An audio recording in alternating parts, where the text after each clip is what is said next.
मी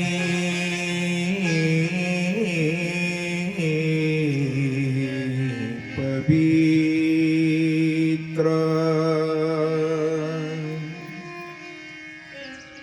तेथे नांदतो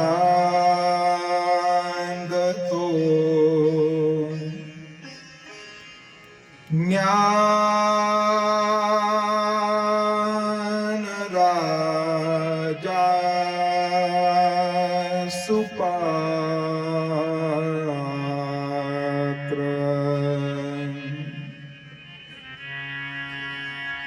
तया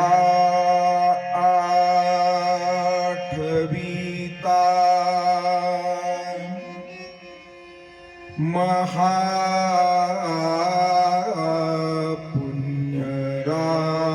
महापुण्यरासी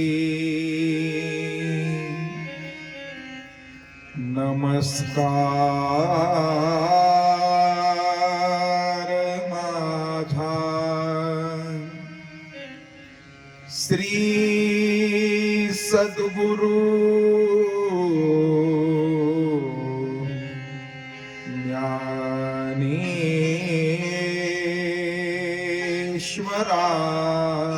ज्ञानेश्वरासी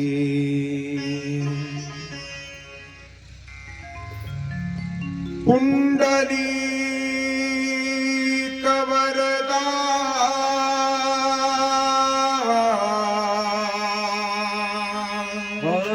हरी विठ्ठल श्री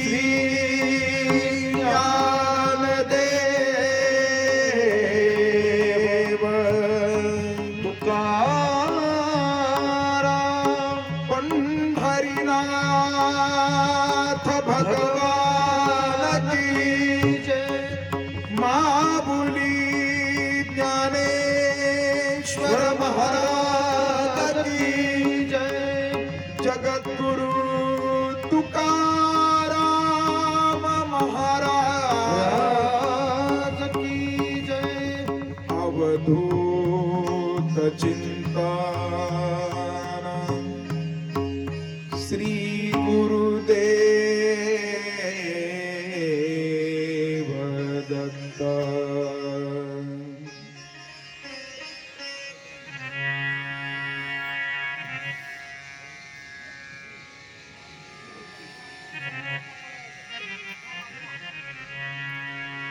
सर्व नातेवाईकांना विनंती असेल, आपण इथं बिछाची व्यवस्था केलेली आहे, चटईवरती येऊन बसा. सर्वांना विनंती आहे, आपण असे समोर या. वा वा, या सर्वजण या, असे पुढे पुढे या.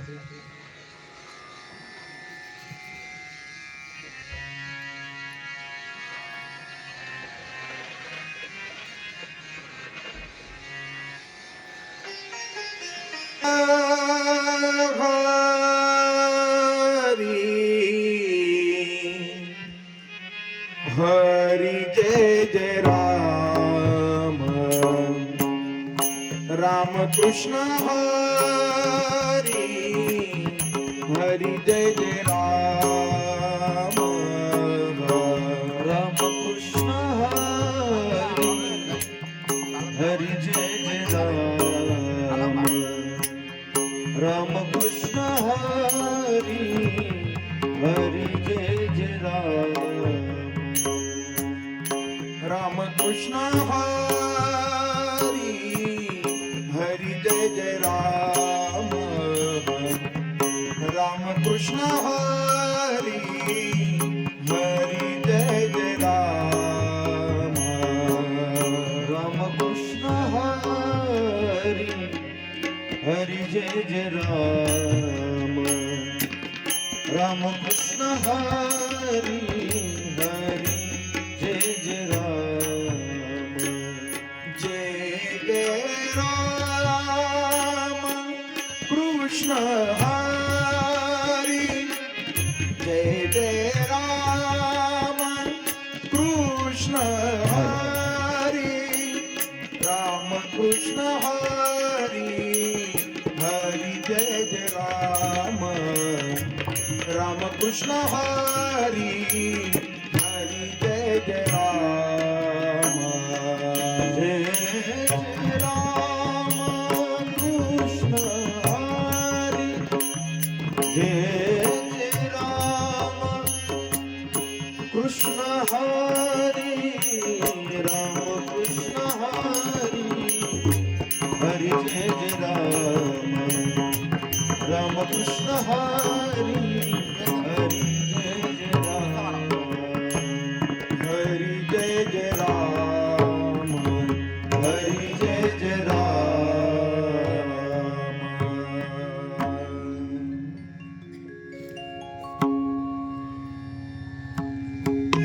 किं बहुना धनुर्धरा जो मातेची आहे उदरा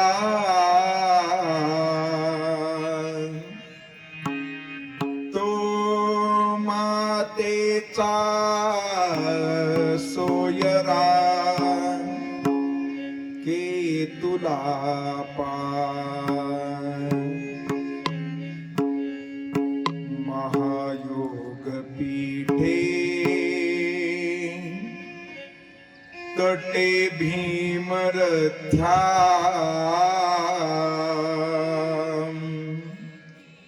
वरम पुंडरिकाय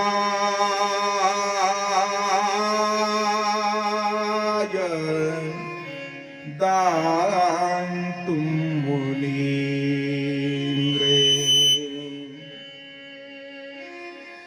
समागत्य तिष्ठन्तमानन्दकन्दम्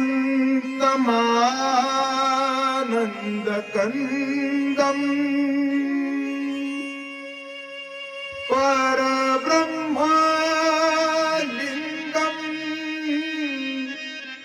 भजे पाण्डुरङ्गम्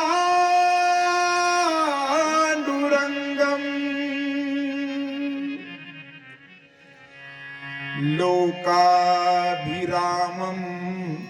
रणरङ्गधीरम् राजीवनेत्रं रघुवंशनाथं कारुण्यरूपं करुणाकरन्तं श्रीरामचन्द्रं शरणं प्रपद्ये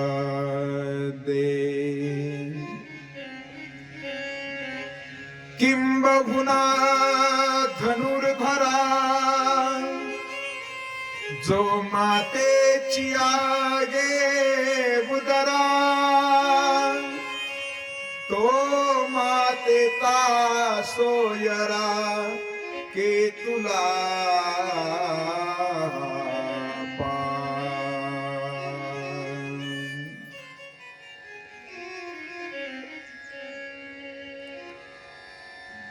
समर्थ सद्गुरु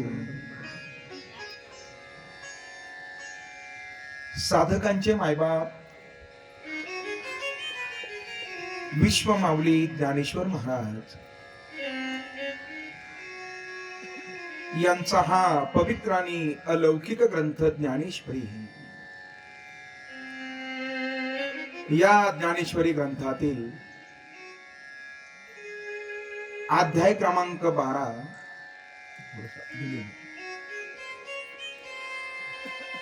12व्या क्रमांकाच्या अध्यायातील 83व्या क्रमांकाची ओळी आजच्या ह्या संगीत हरिप्रवचन सेवेच्या चिंतन निरूपणार्थ आपल्या समोर गायलेली आहे. भगवंताला काही गोष्टी विशेषत्वानं फार प्रिय आहे,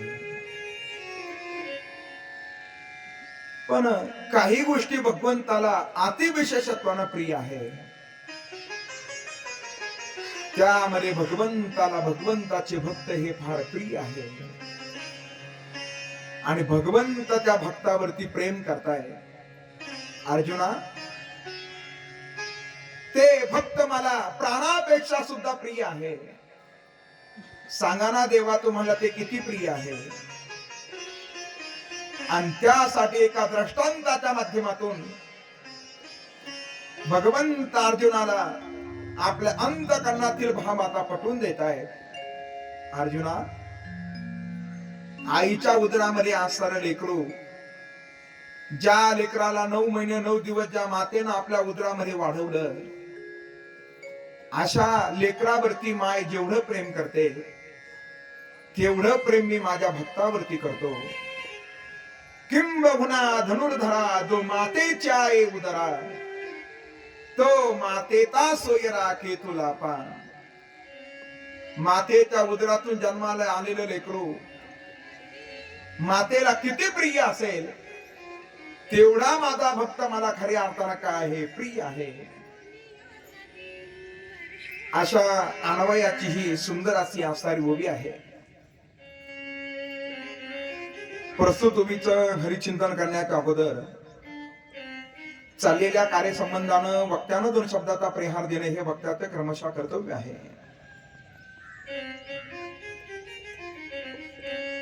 ज्या माऊलीच्या पवित्र आणि पावन स्मृतीला उजाळा देण्यासाठी आपण सर्वजण या ठिकाणी उपस्थित आहात,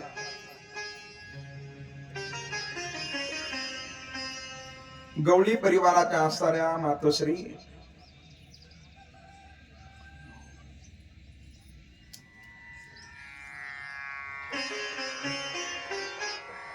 आदरणीय मातोश्री स्वर्गीय सौभाग्यवती सुशीला साहेबराव गवळी 10 दिवसापूर्वी ह्या माऊलीचं देहावसन झालं आणि तत्पश्चात हा समस्त असणारा गवळी परिवार विशेषत्वानं ज्या व्यक्तिमत्वाला स्वतःच्या पत्नीचा वियोग झाला, त्यांचे असणारे पती श्री साहेबराव बाबूराव गवळी, त्या माऊलीचे दीर श्री गुलाबराव बाबूराव गवळी, त्या माऊलीची मुलं त्यामध्ये श्री किसन साहेबराव गवळी, श्री बाळू साहेबराव गवळी आणि त्यानंतर श्री भाऊसाहेब साहेबराव गवळी. ह्या मातेच्या असणाऱ्या कन्या सौभाग्यवती राजश्री देवराम शेरकर, सौभाग्यवती मीरा किशोर करपे, ह्या माऊलीच्या असणारे पुतणी सर्व त्या ठिकाणी एकत्रित येऊन आजचा हा विधी संपन्नतेच्या दिशेने नेत असताना केलेलं या ठिकाणी हे हरिप्रवचन सेवेत आयोजन आहे. आणि अशा हरिप्रवचन सेवेच्या संबंधानं आपण सर्वजण अमृत वाहिनी हंग्या मातेच्या ह्या पवित्र आणि पावन तीरावरती खऱ्या अर्थानं उपस्थित आहोत. संगीत हरिप्रवचन सेवा शृंगारित करत असताना ज्यांच्या तबल्याचा आस्वाद आपण घेणार आहोत, असे आपल्या नगर जिल्ह्याचे जाकीर हुसेन म्हणून ज्यांच्याकडे पाहिलं जातं, असे आदरणीय शेखरजी दरडोळे सर या ठिकाणी उपस्थित आहे. त्यांनाही विशेषत्वानं धन्यवाद. गायन साथ करणारे आदरणीय हरिभक्तीपरायण गंगाधरजी महाराज झाडे, त्यांनाही विशेषत्वानं धन्यवाद. हा आवाज आपल्यापर्यंत पोहोचवणारी कार्यक्रमाला साजेची सुंदर अशी साऊंड सिस्टम, त्याचे ऑपरेटर, त्यांना सुद्धा विशेषत्वानं धन्यवाद देतो. फक्त जोपर्यंत हरिप्रवचन सुरू आहे तोपर्यंत सर्वांनी सर्वांगाचे कान ऐकून श्रवण करण्याचा प्रयत्न करा. जरी आपण दशक्रिया विधीला असलो, पण आपल्या कानावरती काहीतरी संतांची वचनं पोहोचावी असा आमचा त्या ठिकाणी काय असेल प्रयत्न असेल. म्हणून सर्वांनी सर्वांगाचे कान करून श्रवण करा. मातेच्या ऋणातून उतराय होण्याचा या समस्त गवळी परिवाराचा हा मानस आहे. खर तर प्रत्येकाला काही कर्तव्य शास्त्राने सांगितले. बरं, 2 प्रकारच्या धर्माचा विचार शास्त्राने आपल्याला सांगितला माहिती. पहिला जो धर्म आहे त्याला म्हटलं जातं सामान्य धर्म, आणि दुसरा जो धर्म आहे त्याला त्या ठिकाणी म्हटलं जातं विशेष धर्म. दोनही धर्माचा स्वीकार करणं हे प्रत्येकाचं खऱ्या अर्थानं क्रमशः कर्तव्य आहे. काय आहे सामान्य धर्म?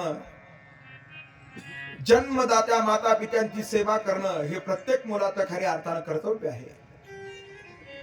पाश्चात्य संस्कृतीचा आणि भारतीय संस्कृतीचा भेद ज्या वेळेला आपण पाहतो मायबाप, पाश्चात्य संस्कृतीमध्ये जन्मदात्या माता पित्यांना वृद्ध आश्रमामध्ये नेऊन टाकलं जातं आणि भारतीय संस्कृतीचा ज्या वेळेला आपण मागोवा घेतो तर भारतीय संस्कृती अशी आहे तोपर्यंत माता पित्यांची सेवा आणि गेल्यानंतर त्यांचं स्मरण ही आपली भारतीय संस्कृती आपल्याला शिकवते. बरं, प्रत्येक मुलाचं कर्तव्य आहे माय पित्याची सेवा करणं.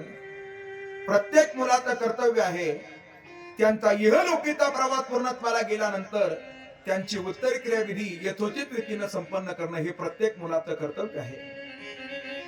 अरे जे कर्तव्य थोरांनी खऱ्या अर्थानं बजावलं मायबाप, अयोध्या नरेश राघवेंद्र सरकार भगवान प्रभू रामचंद्रजी सुद्धा स्वतःच्या वडिलांच्या ऋणातून उतराय होत असताना पिंडदानासारखा विधी संपन्न करतायत. त्याचा भाग सर्वांना ज्ञात आहे. कारण सगळ्या तीर्थांचं जर सार जर काय आहे ते केवळ आणि केवळ माता पिता आहे. ज्ञानोबारांचे शब्द ज्ञानेश्वरी मध्ये फार सुंदर आहे. सकल तीर्थांची ये धुरे जी का माता पितरे तया सेवेसी कीर शरीरे लोन कीजे महाराज ज्ञानेश्वर माऊली. सर्व तीर्थांचा समन्वय त्यांच्यामध्ये होतो ते म्हणजे माता पिता आहे. मातरम पितरम चैवम साक्षात परब्रह्म असं मनुस्मृतीचं आपल्याला त्या ठिकाणी सांगावं आहे तोपर्यंत त्यांची सेवा करा आणि गेल्यानंतर त्या माता पित्यांची आपण स्मरण करणं हे प्रत्येक मुलाचं खऱ्या अर्थानं कर्तव्य आहे. म्हणून स्वतःच्या मातेच्या ऋणातून उतराय होत असताना त्यांची 3 मुलं आणि 2 असणाऱ्या मुली हे 5 भावंड त्यांची पुतणी आपल्या चुलतीच्या ऋणातून उतराय होत असताना हा विधी संपन्नतेच्या दिशेने नेत आहे. प्रत्येकानं आपल्यावरील असणाऱ्या ऋणाचा काय करावा विचार करावा. ऋण फेडल्याशिवाय गत्यंतर नाही मायबाप. शास्त्र असं सांगतंय ऋण वैर हत्या हे ना चुके काही करीता. आपण जर एखाद्याचं ऋण जर नाही पुन्हा परत केलं ते फेडल्याशिवाय गत्यंतर नाही. या जन्मामध्ये आपण जर एखाद्या बरोबर जर वैर जर कराल आणि ते वैर जर या जन्मामध्ये नाही संपुष्टाला आलं तर पुढील जन्मामध्ये सुद्धा ते वैर काय राहतं सुरू राहतं. महाराज बळीराजाच्या द्वारासमोर जगाचा नायक वामन रूपाने गेले सर्वांना कथा भाग ज्ञात आहे. असा भगवंत वामनाच्या रूपाने आता बळीराजाच्या द्वारासमोर आले आणि बळीराजाला मागू लागले. हो आशा उपजली भगवंतासी निज वामनत्व आले त्यासी. जगाचा नायक बळीराजाच्या द्वारासमोर उभा राहिला. तेरे द्वार खडा भगवान भगत भर दे रे जोडी. बटुकेश्वर भगवंताचं स्वरूप असणार बळीची असणारे कन्या तिनं पाहिलं. महाराज रत्नमाला तिनं पाहिलं. मनामध्ये भाव निर्माण झाला. ते सौंदर्य पाहिल्याबरोबर तिला त्या ठिकाणी पाहणा फुटला. या लेकराला मी स्तनपान केलं पाहिजे. पण पुढे जाऊन भगवंतानं 3 पाऊल दान मागून त्या बळीला पाताळामध्ये नेलं आणि तीच बळीची कन्या म्हणू लागली याला दूध पाजण्यापेक्षा याला विष पाजलं पाहिजे. वैर निर्माण झालं. त्या जन्मामध्ये नाही संपलं महाराज. ती तासारी बलीची कन्या पुढे जाऊन पुतना झाली आणि भगवंताला विष पाजण्यासाठी गेली. आपल्यावरलं ऋण आपण जर एखाद्याची हत्या जर केली असेल त्याचं सुद्धा प्रायश्चित्त भोगल्याशिवाय गत्यंतर नाही, हे सर्वांनी लक्षात ठेवा. मग ती हत्या मुक्या प्राण्याची असू द्या नाहीतर ती हत्या एखाद्या व्यक्तिमत्वाची असू द्या, ते भोगल्याशिवाय गत्यंतर नाही महाराज. म्हणून सर्वांनी अहिंसा धर्माचं काय करा, पालन करा. हिंसा करू नका, जीवनामध्ये मांसाहार करू नका. ज्या माऊलीच्या या दशक्रिया विधीच्या माध्यमातून आपण एकत्रित जमलो, शुद्ध शाकाहारी जीवन जगलेली ही माऊली बरं त्या ठिकाणी. कारण बऱ्याचशा गोष्टी आहारावर अवलंबून असतात बरं. आपण जर सत्वगुणी आहार जर घ्याल तर आपली बुद्धी सत्वगुणी होते. 3 प्रकारचे आहार सांगितले, रजोगुणी, तमोगुणी आणि सत्वगुणी. आपण सत्वगुणी आहाराचा स्वीकार करा. दुर्जनाच्या घरचं अन्न आपण घेऊ नका मायबाप. त्याला त्या ठिकाणी म्हटलं जातं अन्न दोष. दुर्जनाच्या घरचं अन्न जर घ्याल तर आपली बुद्धी त्याच्या पद्धतीने होत असते. चला, अहिंसा परमो धर्म असं शास्त्र आपल्याला सांगतंय. म्हणून दुसऱ्याला टोचून बोलणं ही सुद्धा हिंसा आहे बरं. म्हणून सदैव बोलत असताना आपण विचार करा महाराज, आपल्या बोलण्याला दुसऱ्याचा अंतःकरण जर दुखणार नाही याचा केव्हा तरी विचार करा. तुकोबारा म्हणतात, तुम्ही बोला पण कसे बोला. नामदेव महाराजांचे शब्द आहे बरं. बोलू आई से बोल, बोलू आई से बोल, बोलू ऐसे बोल, बोलू ऐसे बोल, बोलू आई से बोल, बोलू आई से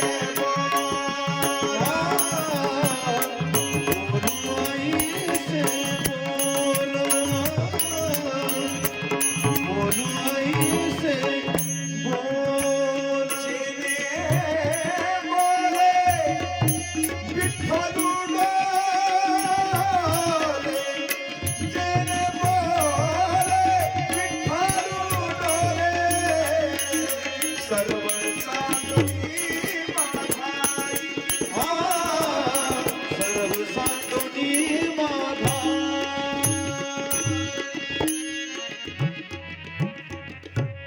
बोलण्यामुळे सुद्धा काय घडते मायबाप, हिंसा घडते. बोला महाराज, जरूर बोला. जैसे साच आणि मवाळ, मितुले आणि रसाळ, शब्द तैसे कल्लोळ,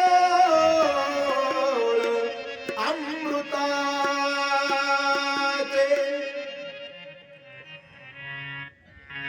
टोचून बोलणं ही सुद्धा हिंसा आहे. म्हणून बोलत असताना दुसऱ्याचा अंतःकरण दुखेल असं केव्हा बोलू नका. पण बरीच माणसं बोलत असताना दुसऱ्याच्या वर्मावर बोट ठेवून बोलतात महाराज. आणि जी माणसं दुसऱ्याला टोचून बोलतायत, ऐकून ठेवा, त्या माणसांना पुढला जन्म कावळ्याचा प्राप्त होतो. कारण कावळाही चोच मारतो महाराज. जिथं जखम असते तिथं चोच मारतो. हे सर्वांनी लक्षामध्ये ठेवा. मी मुद्दा सांगत होतो, ऋण वैर हत्या हे न चुके काही करिता. आज ह्या मुलांचा जो मानस आहे ना, तो मातेच्या ऋणातून उतराय होण्याचा प्रयत्न आहे मायबाप. आई ती आईच असते महाराज. अनेकांनी मातेच्या संबंधानं फार हृदयस्पर्शी वर्णन केलं. पण सगळ्या अपराधांना त्या ठिकाणी कोर्टामध्ये घेणार एकमेव जर कोर्ट जर कोणता आहे ते केवळ आणि केवळ आईच आहे महाराज. सगळा परिसर सांगत होता, सगळी ब्रजभूमी सांगत होती, तुमचा कन्हैया असा, तुमचा कन्हैया असा.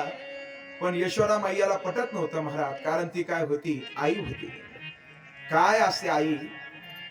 कोणीतरी विचार मांडले, आई म्हणजे मंदिराचा उंच कळस, आई म्हणजे अंगणामध्ये असणारी पवित्र अशी तुळस, आई म्हणजे संतांनी गावी असे सुंदर असे संत बाणी. आई म्हणजे वाळवंटामध्ये प्राप्त हवं असं थंडगार पाणी. आई म्हणजे भजनामध्ये वाजावी अशी लयबद्ध काळी. आणि आई म्हणजे वेदनेनंतर अंतकरणापासून निघालेली एक आर्ततेची आरोळी आहे महाराज. आई त्या आईत असते. अशी माय आपल्या लेकरावरती प्रेम करते महाराज. ज्या लेकराच्या संगोपनासाठी त्या मातेनं काय केलं नाही, काय केलं मातेनं आपल्यासाठी ऐका.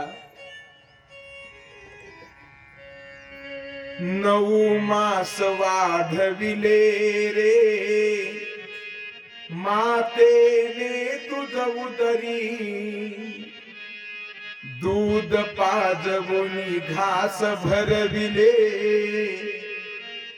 तिने तुझिया पदरी. तिच्या उपकारा पुढे तुझी संपत्ती नगण्य रे. माय पित्याच्या सेवे सारखं नाही जगती पुण्य रे.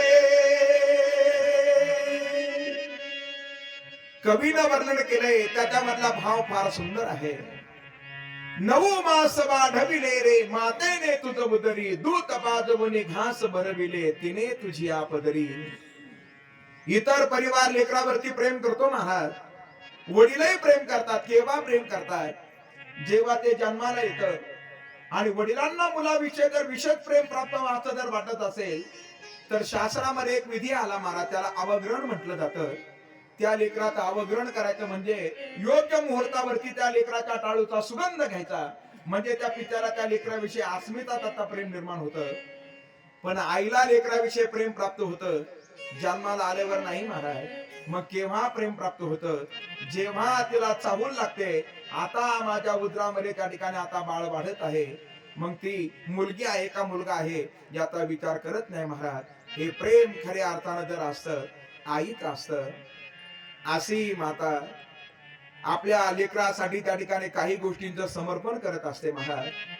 ती आपल्याला त्या ठिकाणी देते महाराज. काय देते?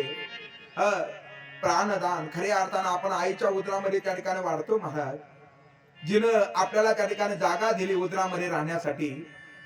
आपण जर एखाद्या शहरामध्ये गेलो आणि तिथं गेल्यानंतर जर आपल्याला जर एखाद्या घरामध्ये जर राहायचं असलं आणि घर जर आपण जर भाड्यानं जर घेतलं तर त्या मालकाला आपल्याला त्याला महिन्याला पैसे द्यावे लागतात महाराज. द्यावे लागतात ना. जसं शहर असेल तसे त्या रूमचे काय असतात रेट असतात महाराज. पण जिनं 9 महिने 9 दिवस आपल्या उदरामध्ये वाढवलं तिनं ना आपल्याला त्याचं भाडं मागितलं भाडं नाही भाडं मागितलं. अरे जी माता आणखीन काय देते आपल्याला? रक्त.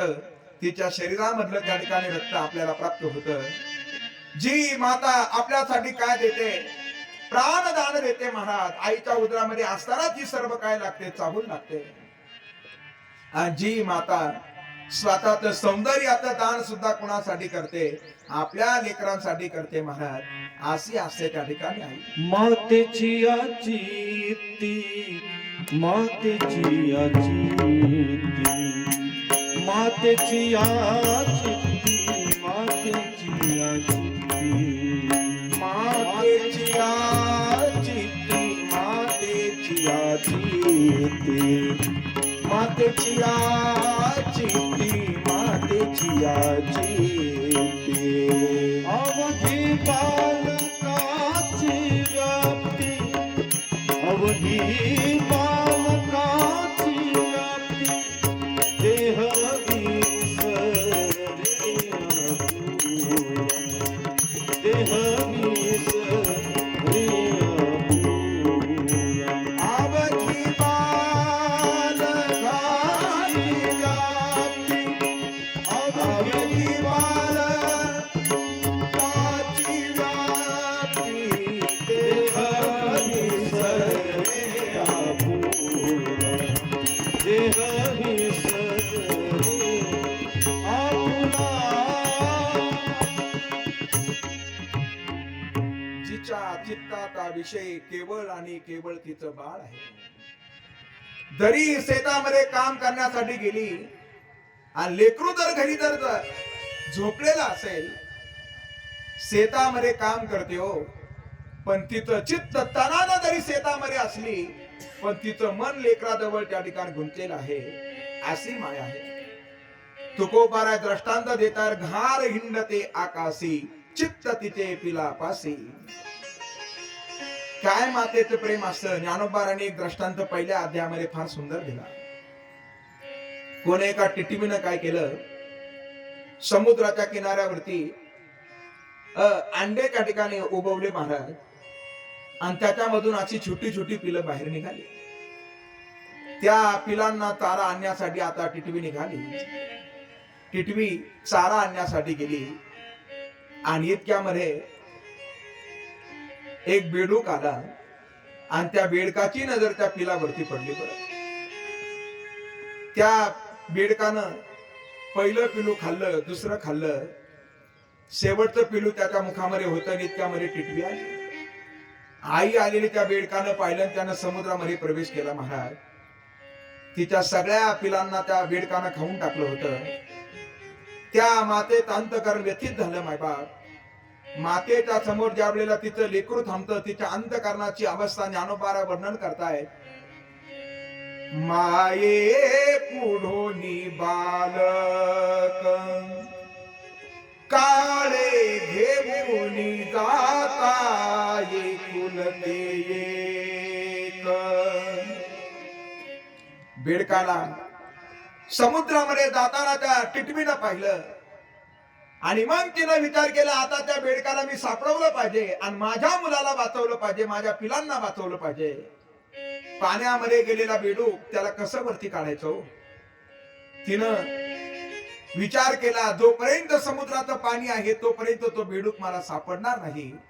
मग आपल्या चोचीमध्ये समुद्राचं पाणी भरत होती आणि दूरवर नेऊन टाकत होती महाराज. तिला समुद्राचं पाणी कमी करायचं होतं. किती प्रयत्नानंतर समुद्राचं पाणी कमी होईल, नाही होणार. तिची सगळी जमात जरी आली तरी सुद्धा ते अशक्य आहे. पण ते तिला करण्यात भाग पडलं. का पडलं? कारण तिच्या अंतकरणामध्ये प्रेम आहे महाराज लेकराविषयी. मातेच्या चित्ती अवघी बालकाची व्याप्ती. अनेक माता आपल्या समोर त्या ठिकाणी मांडता येतील. पुराणामध्ये सुद्धा काही माता आहे, इतिहासामध्ये सुद्धा काही माता आहे.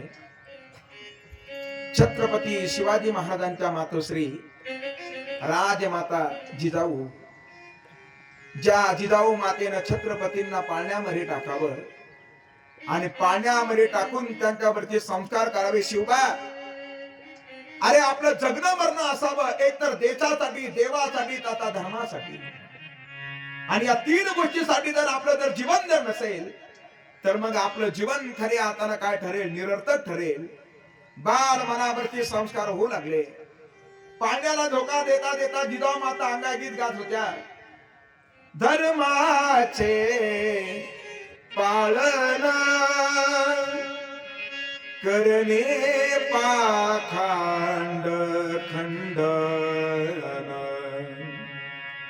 त्या बाल मनावरती संस्कार होऊ लागले. आणि जसं लेकरू लहानचं मोठं झालं, आईनं संस्कार केले होते ना, त्या छत्रपती शिवाजी महाराजांनी सुद्धा मावळे गोळा केले महाराज.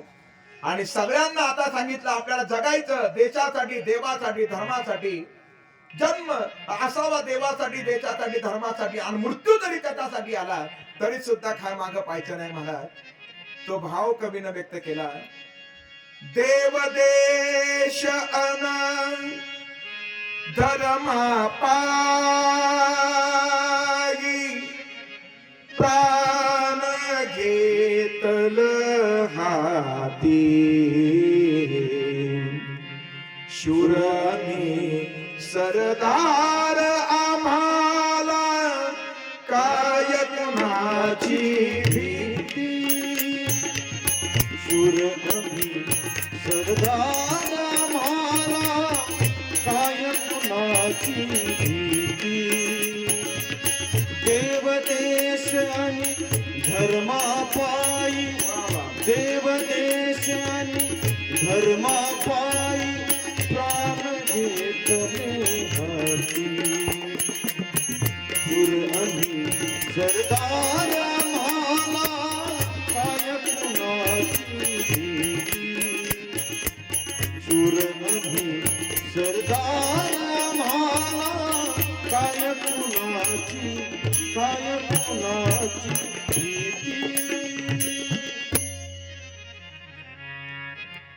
मातेच्या गर्भात उमगली झुंजाराची रीत, तलवारीसी लगीन लागल जडली वेडी प्रीत, लाख संकटे झेलून ठेगी आसी पहाई छाती, शूरमी सरदार आम्हाला कायकमाची भीती. मायेनं त्या लेकरावरती काय केले? संस्कार केले. मायबाप, माता आपल्या लेकरांवरती काय करते? संस्कार करते. याही माऊलीचं जीवन त्या ठिकाणी असत आहे. शेतकरी कुटुंबामध्ये ज्या माऊलीचा खऱ्या अर्थानं जन्म झाला, आवटी परिवारामध्ये ज्या माऊलीचा जन्म झाला, हळूहळू त्या ठिकाणी लहानची मोठी होऊ लागली. पूर्वीच्या काळी तेवढं पुरेसे शिक्षण भेटत नव्हतं. बरं, इयत्ता दुसरी पर्यंत शिक्षण मिळालं. आता उपवर झाल्यानंतर सहजच त्या ठिकाणी आता मनामध्ये वडिलांचा भाव निर्माण झाला, आता विवाह केला पाहिजे. आणि मग नातं जोडलं गेलं, ह्या गवळी परिवाराशी नातं जोडलं गेलं. स्त्रीचं जीवन असंच आहे महाराज. तिचा जन्म एका कुळामध्ये होतो आणि तिचं समर्पण एका कुळासाठी होतं. बरं, असंच आहे स्त्रीचं जीवन. स्त्री जीवनाला रामायणामध्ये उपमा दिली महाराज, गंगेची उपमा दिली. बरं, काय करते गंगा? गंगा कुठेतरी एखाद्या उंच हिमशिखरावरती तिथं उगम होतो. जशी आपली आता आहे ना, ही माता आहे ना, ही उगम पावली. पुढे उगम पावली, पारणेला उगम पावली. आणि आता पुढे प्रवाहित होता होता होता होता होता ही पुढे जाऊन समुद्राला जाऊन मिळाली महाराज. उगम एका ठिकाणी आणि समर्पण एका ठिकाणी. तसं स्त्रीचं जीवन आहे. जन्म एका कुळामध्ये आणि समर्पण एका कुळासाठी स्त्रीचं असतं. हे स्त्रीचं जीवन आहे.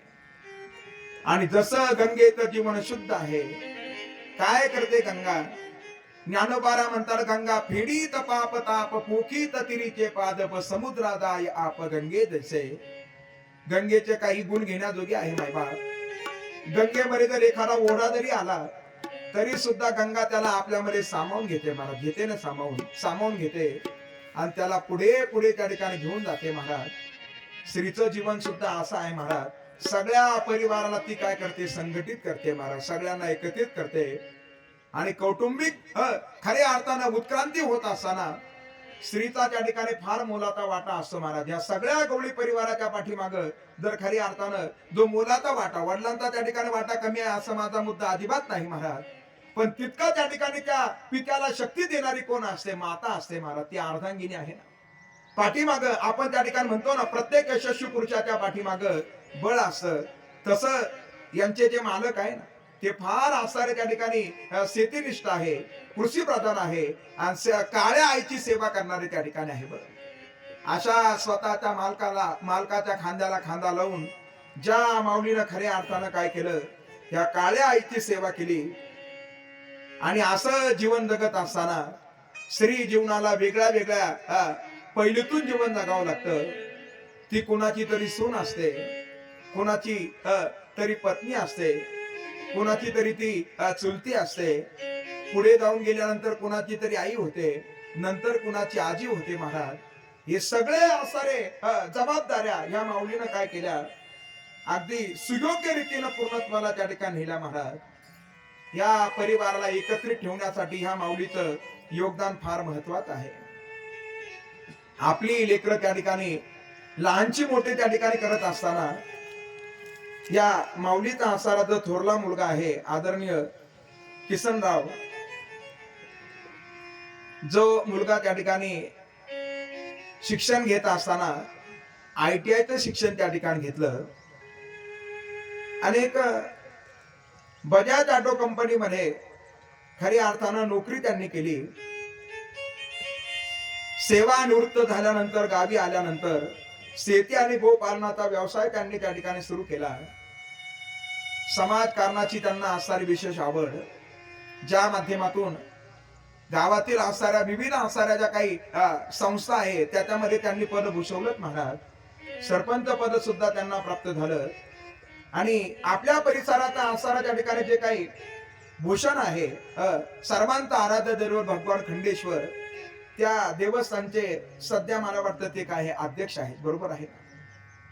या मातेनं त्या लेकरावरती पारमार्थिक संस्कार केले महाराज. म्हणून सगळ्या गावानं ती विशेष जबाबदारी त्यांच्यावरती टाकलेली आहे. दुसरा मुलगा त्यांचा त्या ठिकाणी MA BEd आहे. एक आदर्श शिक्षक म्हणून खरे अर्थाने ते कार्यरत आहे.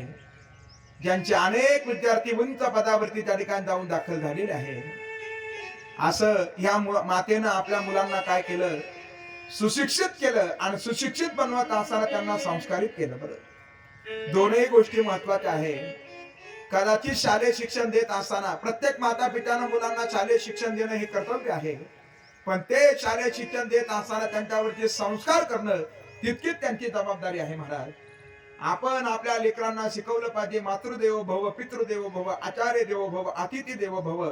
आपण त्या ठिकाणी शिकवलं पाहिजे. नाहीतर काही अशी समाजामध्ये मुलं पाहायला भेटत आहेत. एक सत्य प्रसंग आम्ही ऐकला होता. कृतज्ञ मुलं कशी असतात ऐका ना. जी मुलं उपकाराची जाण ठेवत नाही त्यांना कृतज्ञ म्हणतात, आणि जी उपकाराची जाण ठेवतात त्यांना कृतज्ञ म्हटलं जातं. बरं, अशी कृतज्ञ मुलं काही पाहायला भेटले. दोन मुलं फार त्यांच्यासाठी माता पित्यांनी काबाड कष्ट केले. खर तर समाज असा आहे मायबाप, समाज आपल्याला दास करण्यासाठी टपून आहे. बरं, आपण समाजाचं दास व्हावं हे समाजाला वाटतं, पण माझा मुलगा मालक व्हावा हे फक्त ज्यांच्या अंतःकरणामध्ये असतं ती आई आणि वडीलच असतात महाराज, त्यांच्या मनामध्ये असतं. बरं, त्या मुलांना उच्च शिक्षित त्या माता पित्यांनी केलं आणि असे मुलं परदेशामध्ये दोघेही नोकरीला लागले. बरं, आम्ही सत्य प्रसंग ऐकला, आपणही केव्हा तरी ऐकला असेल. माता पित्यांच्या सेवेसाठी कोणी नव्हतं. हे माता पिता त्या मुलांना म्हणायचे, बाळांनो तुम्ही या, कोणीतरी आमच्या सेवेसाठी या. आता या वृद्धापकाळामध्ये आम्हाला तुमची आवश्यकता आहे, तुमच्या आधाराची गरज आहे. ते मुलं म्हणायचे, आमच्याकडे वेळ फार कमी आहे, आमचं येणं कठीण आहे, असं त्या ठिकाणी म्हणायचे. अखेर एक दिवस एक गाडी दारासमोर येऊन दाखल झाली होती. गाडीचा आवाज ऐकल्यानंतर माता पितांना असं वाटलं नक्की मुलं आले असतील. गाडीतून अपरिचित माणसं उतरले, त्यांच्या जवळ गेले, नाव वाचून दाखवलं. तुम्हीच का म्हणे? हो. सर्व तुमचं सामान भरा आणि गाडीमध्ये बसा. जायचं कुठं? तुमच्या मुलांचा फोन आला होता आणि आता तुम्हाला वृद्धाश्रमामध्ये घेऊन जाण्यासाठी आम्ही आलेलो आहोत. घरातून पाय निघत नव्हते, पण ते माता पिता गाडीमध्ये बसले, वृद्ध आश्रमामध्ये जाऊन दाखल झाले.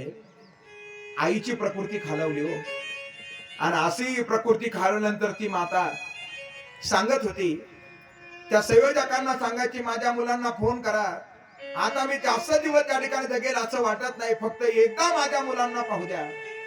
आणि मग ते संयोजक फोन करायचे. मुलांचं तेच त्या ठिकाणी उत्तर होतं, आमच्याकडे त्या ठिकाणी वेळ कमी आहे. अशी मुलाची वाट पाहता पाहता मातेनं शेवटचा श्वास घेतला. माय थांबली महाराज. आता निरोप मुलांना पोचला होता. अंत्यविधीला त्यांचं येणं त्या ठिकाणी अशक्य होतं. मुलांच्या गैरहजेरीमध्ये त्या माऊलीचा अंत्यविधी संपन्न झाला.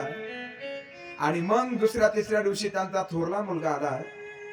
थोड्या वेळ बसला, खिशातून काही पैसे काढले, वडिलांच्या जवळ त्या ठिकाणी टाकले. म्हणे काय काय दशक्रिया विधीला जो खर्च येईल तो याच्यातून तुम्ही करून घ्या. अरे पण तू, मला नाही थांबता येणार, मला जावं लागेल. वडिलांनी मुलाला प्रश्न विचारला. म्हणे अरे तू आला आणि धाकला रे. थोरल्या मुलानं दिलेलं उत्तर ऐका महाराज. जे माणसं त्या बाबांच्या शेजारी बसले होते त्यांनी ते ऐकलं.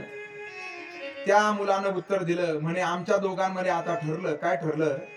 म्हातारी गेली म्हणून मी आलो, आणि ज्या वेळेला तुम्ही जाल, कळलं ना आपल्याला, केवळ आपल्या मुलांना सुशिक्षित बनवू नका. सुशिक्षित बनवणं जरी आपलं कर्तव्य असलं, निश्चित त्यांना सुशिक्षित बनवा, पण त्याबरोबर त्यांना संस्कारित बनवणं हे प्रत्येक माता पित्याचं काय कर्तव्य आहे. ज्या माऊलीनं आपल्या या तीनही मुलावरती, पाचही लेकरांवरती काय केले, 2 असणाऱ्या मुली, पाचही लेकरांवरती काय केले, संस्कार त्या ठिकाणी केले महाराज. म्हणून त्या ठिकाणी एकही लेकरू खऱ्या अर्थाने व्यसनाधीन नाही. बरं, व्यसन फार मोठी असणारी समस्या आहे. व्यसनामुळे कौटुंबिक हानी होते, व्यसनामुळे त्या ठिकाणी आर्थिक हानी होते. आणि आणखीन जर पाहू जर गेलं, व्यसन केल्यानंतर त्या परिवाराचा गावामध्ये जो सन्मान आहे तो सन्मान सुद्धा काय होतो, कमी होतो महाराज. सन्मानाची हानी होते. या माऊलीनं ह्या लेकरांवरती संस्कार करत असताना एकही लेकरू असणारा त्या ठिकाणी व्यसनाधीन नाही महाराज. हे सर्व उपकार ह्या माऊलीचे आहे. अशी आई त्या ठिकाणी असते महाराज. जिच्या चित्ताचा विषय केवळ आणि केवळ तिचं बाळ असतं. अरे आहे तोपर्यंत लेकराचं चिंतन करेल, याच्यामध्ये नवल नाही मायबाप. आयुष्याच्या शेवटच्या श्वासापर्यंत सुद्धा माय आपल्या लेकराचं चिंतन करते. भागवतामध्ये आम्ही प्रसंग सांगत असतो, ज्या वेळेला नारदजी स्वतःचं चरित्र व्यासदेवांना सांगताय आणि ते चरित्र सांगत असताना नारदजी व्यासदेवांना म्हणतात, मी पूर्वी उपबरण नावाचा गंधर्व होतो, पण माझ्याकडून जरा एक चुकी घडली. देवलोकामध्ये गायनाच्या माध्यमातून सर्वांचं मनोरंजन करायचं ही सेवा माझ्याकडे असताना जरा मी त्या देवलोकामध्ये अश्लील गाणं गायलं. ब्रह्मदेवाने मला शाप दिला, तू दासीपुत्र होशील. आणि मी दासीपुत्र झालो. दुर्दैव असं त्या जन्माला आल्याबरोबर माझे वडील थांबले आणि सर्वस्वी जबाबदारी माझ्या मातेवरती पडली.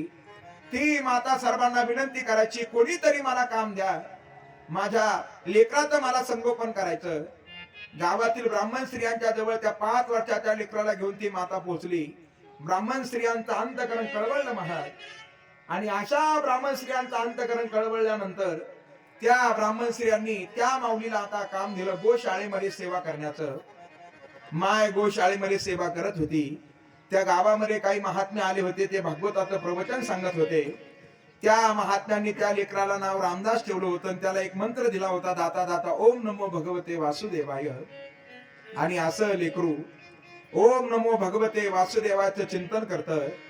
ती माय लेकराला जीव घालत असताना काय करायची, जेवढं अन्न त्या ब्राह्मण स्त्रिया द्यायच्या त्या एका ताटामध्ये घ्यायची, ते त्या लेकराच्या समोर ठेवायची आणि एक मोकळं ताट झाकून ठेवायची महाराज. सर्वच्या सर्व अन्न त्या लेकराला भरवायची, बाळा खा. आई, अरे पण तुझं जेवण, ते जे ताट आहे ना त्याच्या खाली माझं मी जेवण झाकून ठेवलेलं आहे. तिथं काहीच नसायचं महाराज. स्वतःच्या पोटाला चिमटा घेऊन खऱ्या अर्थानं लेकराचं संगोपन करणारं पात्र आईचं असतं. टोपल्यामध्ये जर भाकरीचे तुकडे जर 4 जर शिल्लक असले आणि घरामध्ये खाणारी तोंड आई सहित जर 5 जर असली, तर आई म्हणते तुम्ही 4 जण 4 तुकडे वाटून घ्या, माझं पोट भरलेलं आहे महाराज. तुमचं जरी पोट भरलं त्याच्यामध्ये माझं सुद्धा समाधान आहे. ते पात्र आईचं असतं.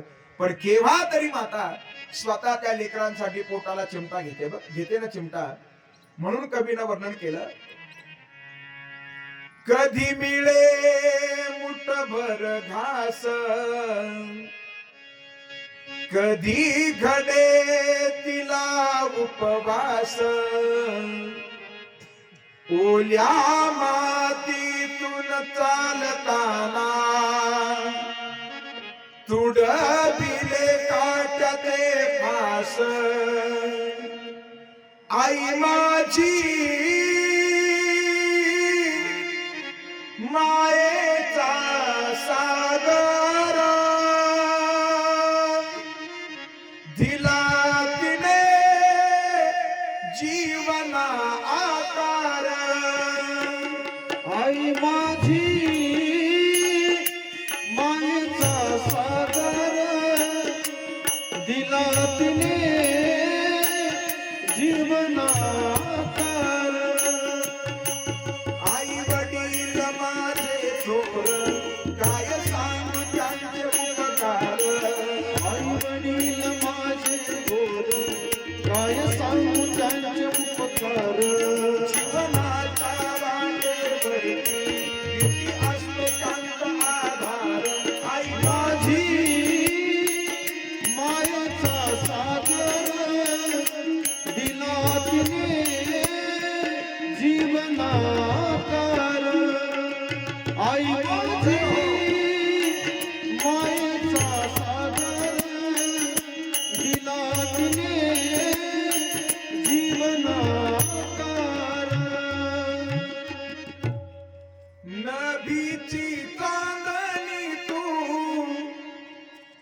चंदनाची कोर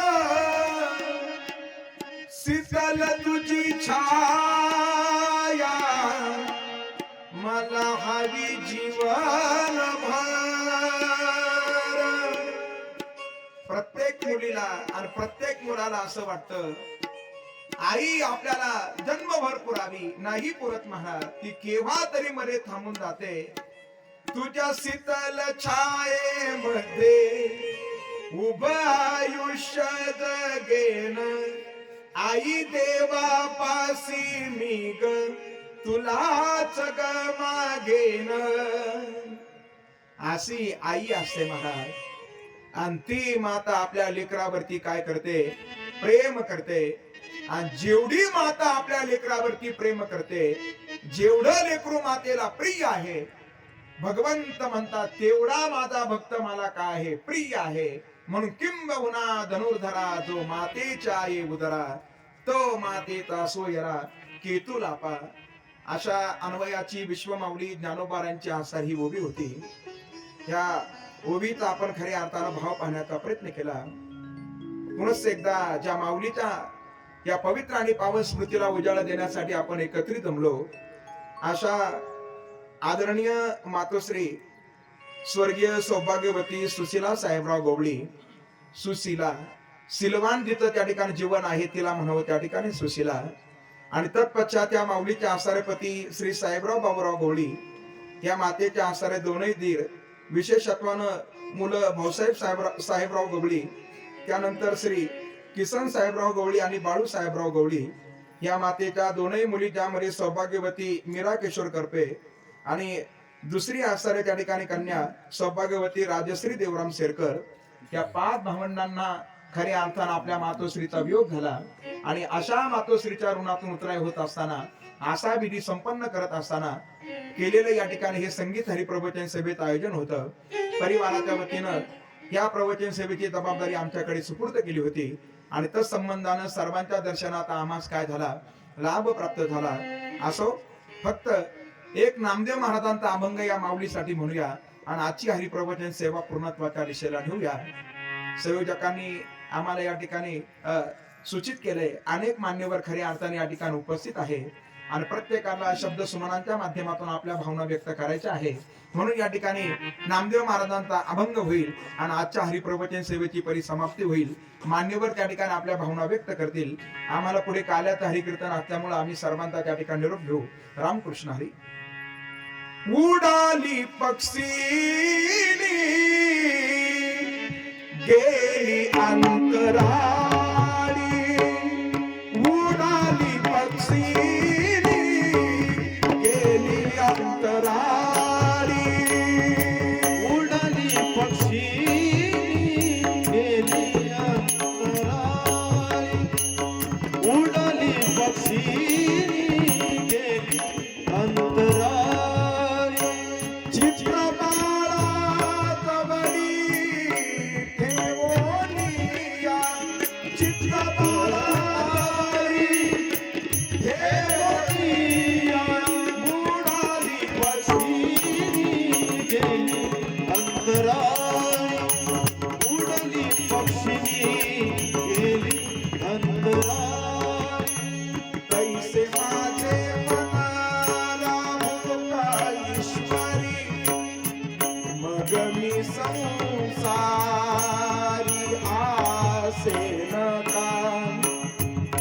धेनु चरेरारी वसासे घरी, चित्त वसावरी ठेवूनिया, दुडीवरी दुडी साते निघाली, चित्त दुडीवरी ठेवूनिया. विष्णुदास मामा विनवी श्रीहारी, विनवी बरोबरी, हे प्रेम श्रीहरी गावे मन. उडाली पक्षी उडाली पक्षी गेली अंतराळी. चित्रपाळा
दे हर हर हर हर महादेव.